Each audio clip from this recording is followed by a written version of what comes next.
Salut la famille, j'espère que vous allez bien. Alors, maintenant, je vais répondre à la question, comment peut-on guérir d'un rejet? Maintenant, la personne qui m'a posé cette question, je ne sais pas c'est quoi la situation qu'elle vit, je ne sais pas si c'est un rejet amoureux, je ne sais pas si c'est des parents qui l'ont rejeté, je ne sais pas si c'est des amis qui l'ont rejeté. Euh, alors, toute situation est un peu différente, mais je dirais que les rejets sont quand même aussi similaires, dans le sens où le rejet, ça fait mal, ça blesse, ça amène la souffrance, ça amène la rancune, ça ramène la colère, plein de choses, la dépression. Et alors, dans cette vidéo, je vais faire de mon mieux pour dire comment peut-on guérir d'un rejet. Parce que le rejet peut avoir beaucoup de conséquences. Ça peut avoir beaucoup d'effets émotionnels. Et je trouve que c'est quand même important de mettre certaines choses en pratique si on veut réellement guérir d'un rejet. Maintenant, il y a certaines personnes qui expérimentent les conséquences du rejet à long terme. Par exemple, les gens qui sont orphelins, qui ont été rejetés par leurs parents, ça leur affecte. Après, il y a des rejets court terme. Par exemple, quelqu'un qui a eu une rupture avec son copain ou sa copine ou on a eu une séparation. Alors, pour cette vidéo, je vais focuser plus sur le rejet à court terme. Si par exemple, tu as une amitié ou une relation qui te tenait beaucoup à cœur, mais après la personne te rejette, la personne te quitte, la personne brise ton cœur. Et c'est comme ça que je vais parler parce que moi j'ai expérimenté cela et je sais que ça fait extrêmement mal, ça amène la dépression, euh, ça, je comprends les faits. Alors, et je pense qu'il y a beaucoup de personnes qui ont vécu cela. Alors, comment peut-on guérir de ce rejet? Je vais partager d'abord les moyens spirituels et après on va parler plus des moyens plus pratiques ou naturels. OK. Alors, on sait bien qu'il y a beaucoup d'exemples dans la Bible des personnes qui a vécu le rejet. Il y a Jésus. Jésus a été abandonné par euh, la majorité de ses disciples quand il les a dit de boire son sang et boire son sang et manger sa chair. Tout le monde a quitté sauf les disciples. Mais après, même quand Jésus était en chemin pour aller à la croix, ses disciples l'ont abandonné. Même Pierre lui-même a renié Jésus. Il a dit qu'il ne connaissait pas Jésus. Alors, Jésus lui-même a vécu le rejet. Alors, si tu vis le rejet, dis-toi que Jésus lui-même te comprend. Il a vécu cela.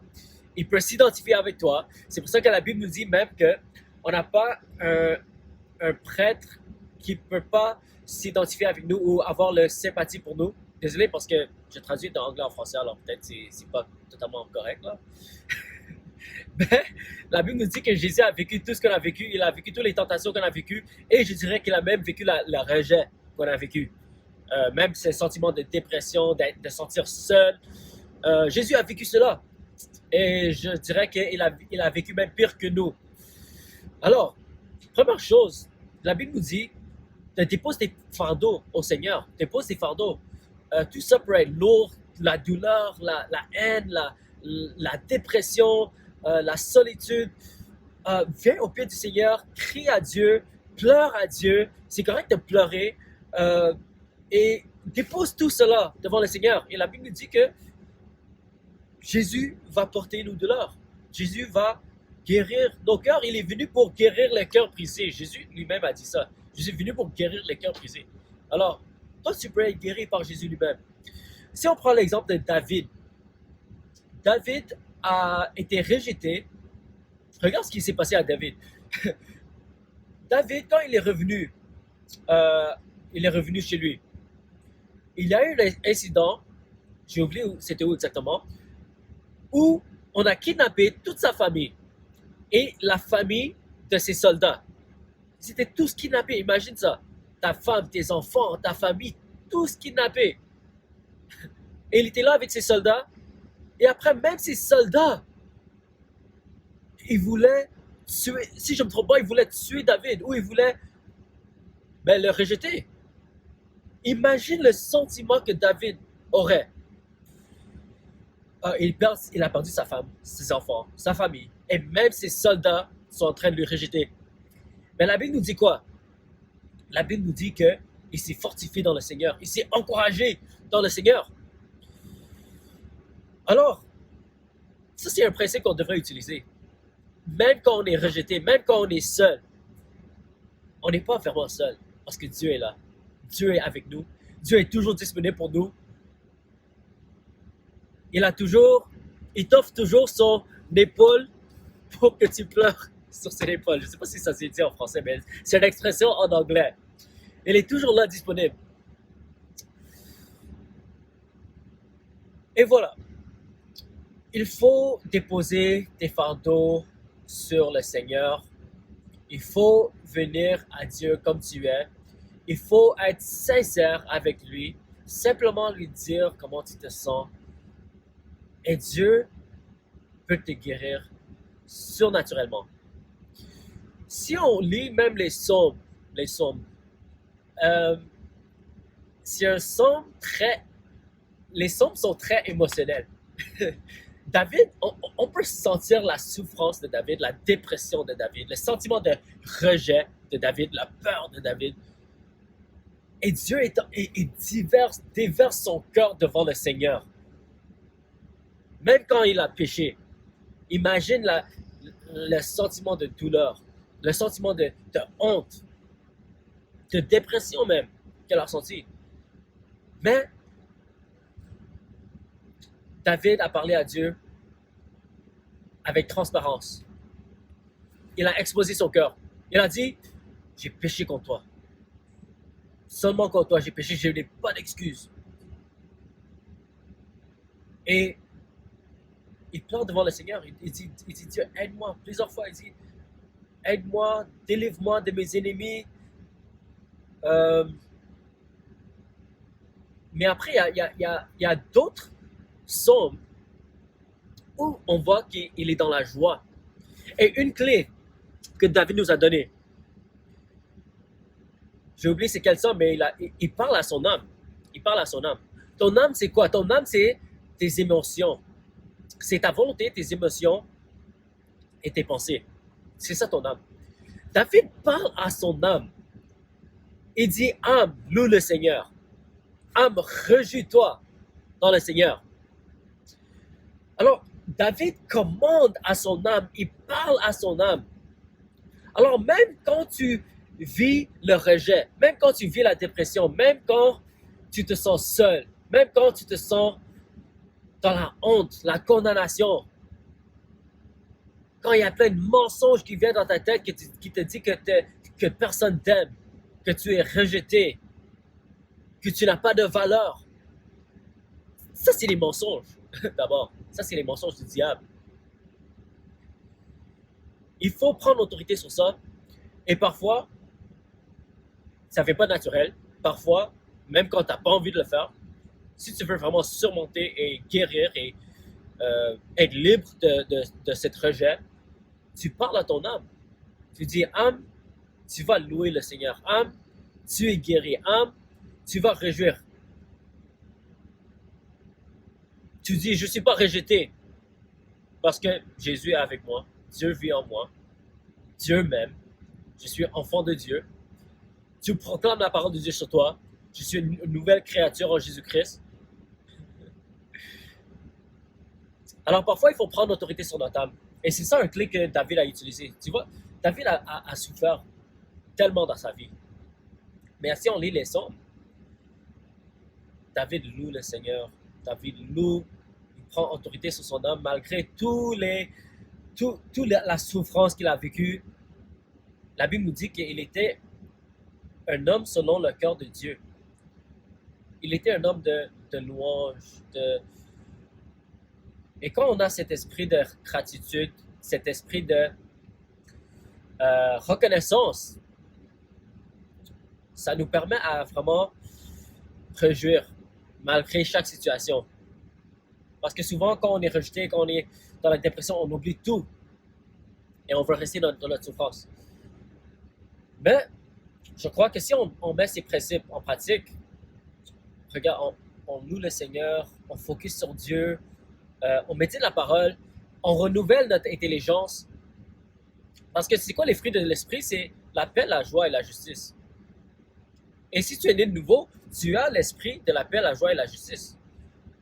Mais peut-être que tu ne le sens pas. Mais ça ne veut pas dire que ce n'est pas en toi. C'est en toi. Ton esprit est en train de réjouir. Même si tu te sens rejeté, même si tu te sens dans la dépression, tu te sens seul, ton esprit, le fruit de ton esprit, l'esprit de Dieu qui vit en toi, c'est la joie, la justice. Alors tu dois t'aligner avec ton esprit. Ce que tu sens, toutes tes émotions, le rejet, la dépression, ça vient de ton âme. Et ça ne vient pas de Dieu. Et la Bible nous dit de soyez transformés par le renouvellement de ton intelligence, le renouvellement de tes pensées. Et ça peut inclure ton âme, tes émotions. Il faut renouveler tes pensées, tes émotions, ta volonté, afin que ce soit aligné avec l'Esprit de Dieu. Et cela se fait seulement à travers le renouvellement de ton intelligence. Et comment tu fais ça dans une manière pratique? Tu dois focuser sur Dieu, focuser sur la parole, mais aussi,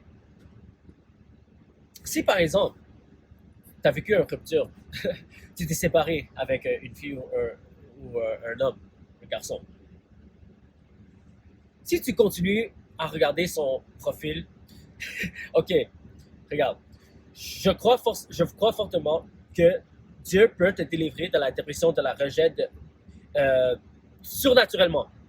Si tu pries et si tu as la foi, et si tu commandes à ton âme de réjouir, et bon, tu prends une ferme décision de croire à Dieu et de marcher comme quelqu'un qui est libre, qui est réjoui, Dieu peut le faire. Et ça sera un témoignage puissant. Après, si je peux te donner des conseils naturels, tu vois, parce que là je parle de surnaturel, là. Mais là, je vais parler un peu de plus naturel. Mais c'est toujours relié à le renouvellement de ton intelligence, le renouvellement de tes émotions. Qu'est-ce qui affecte tes émotions? Qu'est-ce qui te fait que tu te sens rejeté? C'est les choses que tu regardes, c'est les choses que tu entends, c'est les choses que tu écoutes, c'est tes mémoires même. Et ça, c'est des choses que tu dois renouveler. Mais comment tu peux renouveler cela si tu continues à lire les messages? Si tu continues à regarder le profil de la personne? Si tu continues à penser à tous ces mémoires, ou penser à la douleur, ou penser à tout ce qu'ils t'ont fait? Si tu continues à faire ça, tu vas toujours vivre, tu vas continuer à vivre dans le rejet, dans la dépression. Et c'est comme un loi spirituelle, c'est comme, c'est la Bible. La Bible nous dit que tout ce que tu regardes, tout ce que tu écoutes, ça influence ton âme. Alors si tu veux surmonter le rejet, renouvelle ton intelligence. Arrête de regarder les messages, arrête de regarder les photos, arrête de penser, mais remplace tout cela avec la parole de Dieu. Remplace tout cela avec la louange. Remplace tout cela avec, comme David, juste encourage-toi dans le Seigneur, fortifie-toi dans le Seigneur. Et je sais que c'est pas facile. Je sais que je parle comme si c'était tellement facile. Je sais que c'est pas facile. Après, il y a d'autres choses qu'on peut faire. Parce que même arrêter de regarder les messages, arrêter de lire les photos, même parfois, il faut se séparer totalement de la personne pour guérir. Maintenant, ça dépend de la situation, mais je donne juste des exemples.